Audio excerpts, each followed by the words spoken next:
On commence avec les questions budgétaires et la partie recette qui est en suspens. Et c'est l'heure de la pause pour les députés. Ils n'ont pas réussi à finir l'examen de ce volet dans les temps. Il reviendra donc dans l'hémicycle après l'étude du budget de la sécurité sociale, a priori le 12 novembre. Alors hier, quelques amendements supplémentaires ont été greffés à cette ébauche. Les députés ont adopté le retour de l'exit tax en version Sarkozy. Ils ont rejeté la hausse de la fiscalité sur les biocarburants.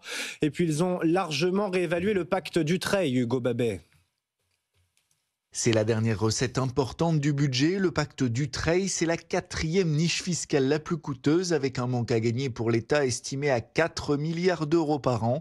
Les députés ont adopté à une large majorité l'exclusion des biens non professionnels, les yachts, chalets, œuvres d'art du patrimoine exonérés dans un pacte Dutreil. Un changement qui pourrait rapporter entre 200 et 600 millions d'euros, selon le Conseil d'analyse économique. Autre changement, l'adoption d'un cadre d'âge pour les donataires. Au moins l'un d'entre eux doit être âgé d'au moins 18 ans et de moins de 60 ans le jour de la transmission. Quant aux héritiers, ils sont désormais obligés de reprendre l'entreprise pendant une durée de 6 ans contre 4 en 2025. Des modifications majeures, mais au rendement faible, les socialistes pointent toujours une exonération très avantageuse de 75% sur l'ensemble de ces biens conservés par une alliance de la droite et du gouvernement. Du mouvement également dans la transmission au sein des familles. Et d'abord un abattement de 100 000 euros sur la donation de grands-parents ou arrière-grands-parents aux petits-enfants quand l'argent est affecté à l'acquisition, à la construction d'une résidence principale.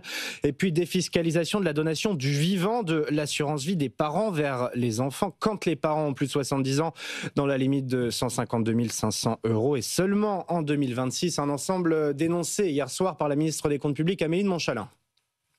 On a aujourd'hui modifié le plafond total de donation que peut recevoir un enfant de ses deux parents de 200 000 euros à potentiellement 750 000 euros. Au vu des amendements précédemment votés, je pense, Madame Piron, qu'on a déjà fait beaucoup pour le logement. On l'a fait via des sommes d'argent, via de l'assurance vie et via donc des donations en espèces. Voilà pour les déclarations d'Amélie de Montchalin. C'était hier soir dans l'hémicycle.